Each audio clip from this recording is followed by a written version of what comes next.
Yo, what's up, everybody? It's Ozzy kicking it with Channel APA. Through this interview, follow them. You can watch channelapa.com.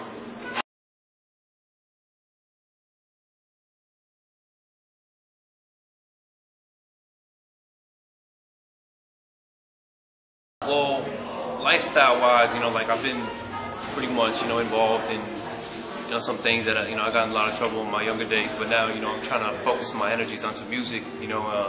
Try to take all the stories and things that I've been through, and at least try to help send a message that, I want people to see me for who I am. Not just as a criminal. What my record is because I'm a good person. And I think that the things that my friends, if I get to meet somebody and they have a chance to tell me that they get to see beyond the things that I've done, but more the person that I am. That's the main message of my music. I got started doing music basically in prison. I spent a lot of time in the hole. I did 7 months in solitary, just with no contact with anybody else. I started just writing a lot of lyrics. I didn't really think of a rap career at the time. I just thought it is an outlet for me. There was nothing else to do in there. I used a tiny little pencil like this, no lead on it, and then I started doing that, and then got out, and I don't know, God just blessed me. I had a whole bunch of people in a lot of good positions. A couple times I was able to use the phone. I called my homeboy named Wanju. He was the engineer, a producer at the time. I used to rap for him over the phone all the time with just stuff that I wrote. And he was like, hey, that stuff's pretty good. Why don't you come out? And then one of the producers heard it. He was like, when he gets out of jail, why don't you bring me by? Started recording some tracks, and then I recorded my first one on my feet at that studio. And then a lot of people might have heard that one, And then ever since then, it's just one thing led to another. And then just by the blessings of God, everybody that surrounds me just been people who have just been good with everything, and they're good people, but more than that, they're hard workers, they're dedicated, and they're just real good people, like you guys doing your thing, and all helping each other out. So that's how I started.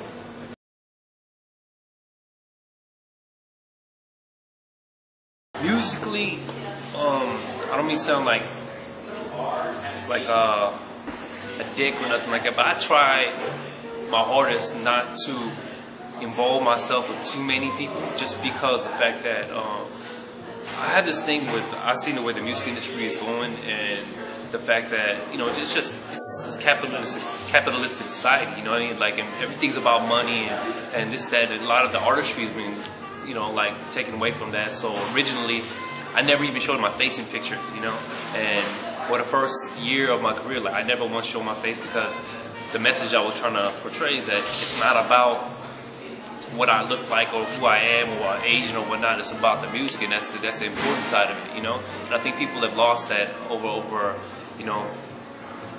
just during the time. And then cameos wise, a lot of people do cameos with people just cause, and it's like, okay, this dude has a little buzz with him, let me do something with him, and it doesn't really sound good or anything like that. I want to keep my music honest, and I only want to deal with people that I want to deal with, and people that I respect musically and stuff like that. So in terms of that, I've done cameo, I've done work. The only collabs I've done collabs with DB Tonic, of course, which is Wanju and John Doe. John Doe's one of them. He helps me. He does some of the writing for the singing parts or some stuff like that. He actually wrote the hook to the Never Fall 2010 one, just the first half. And Wanju's a producer, obviously. He produced I Party from FM's album. And the other collab that I've done is I collabed with FM a couple times. And beyond that, I did one more collab with J-Ro from Three Strikes. He's a dope rapper, and because and one with Lyrics. So I don't know if you guys heard about somebody named Lyrics, but I did one with him. All people that I respect, if I respect somebody musically and they're doing their thing, and I see them on the grind, then I work with them. Otherwise, it's like I'm not trying to just do shit with people just cause, and try to get my name out there. Just if I don't like it, and I'll tell you straight up,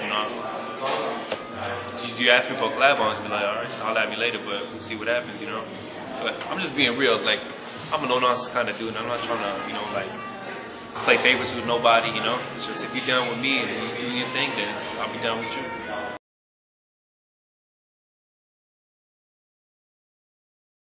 That video, seriously, up to now, career-wise, I've been kind of bouncing back and forth. Not bouncing back and forth, but I've been getting my feet wet. If anybody, especially out of the Asians, I think I'm probably the newest one to the table. I came out, I dropped my first track, and late 2007, and then after that I spent another 7 months in jail. So like I've only actually been in the public's eye releasing songs for maybe like a year and a half, and I haven't even put out a mixtape yet. I haven't put out anything, just little songs here and there.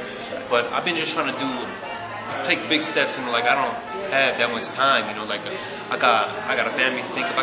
I need to make money too, you know what I mean. But money's not why I do the music. But the video was actually my first official presentation. Like boom, here, this is me. Look at it, you know what I mean. The rest of the songs is just they just happen, and we're just building and slowly releasing them, you know, and just trying different things. But the video is I was trying to kind of I didn't want to do too much hardcore hip hop no more, just because even that's my true love.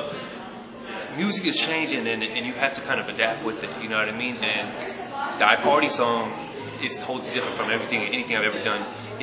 Kev Nish from FM is actually the one that told me to do the track, and at first I was like, I don't know, you know what I mean? But he was like, just trust me, just try it. And after I did it, then I understood what he meant. I was like, you know what, it does sound pretty good. So he was like, I don't want to be somebody who's always talking smack about like being like, hey, you know, the dudes who do this electro stuff, you know, because they all into the hardcore underground hip hop stuff, you know what I mean? And that's cool if that's really what you believe, that hip hop, that true hip hop is you know, like if you love it, then that's one thing. But to criticize somebody else because you can't do what they do is different. So me, I'm just trying to adapt, you know what I mean, and do what I can with that. So the video, but that it's a hip hop track. But what happened is, the way it happened is, I went out one day, I was in the studio, I heard a bunch of beats playing, I was like, oh, hey, what is that right there?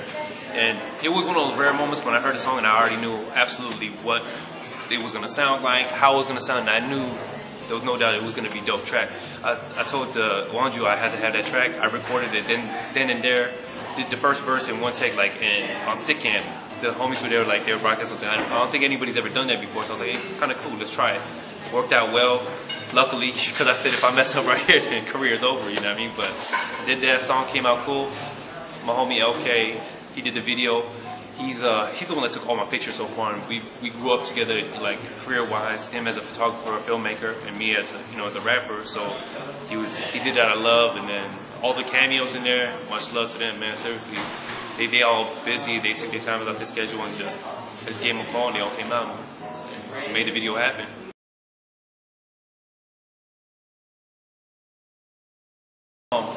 Basically, what I'm planning on doing now is I think I'm in the process of recording an album and gathering tracks together to make the album happen.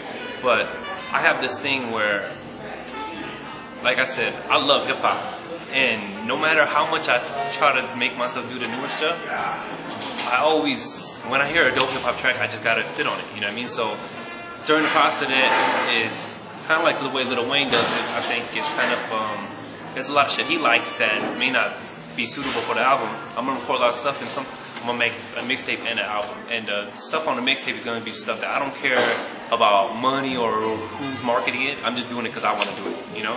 And the album is gonna be something where artistically I'm gonna really have to just press myself to just be like, hey, what's hot right now, and let's make some dope music, you know. Like where I can't be selfish to the point where I just want to do everything my way, because it doesn't work like that, you know.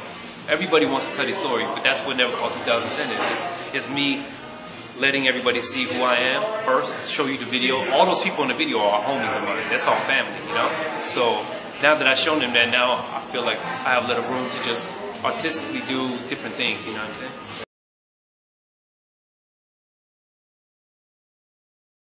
What's up, man? It's IZ representing the West Coast with Channel APA. Watch them on channelapa.com. You know, follow me. 66 is on Twitter. Check the video. Never Fall 2010. Peace.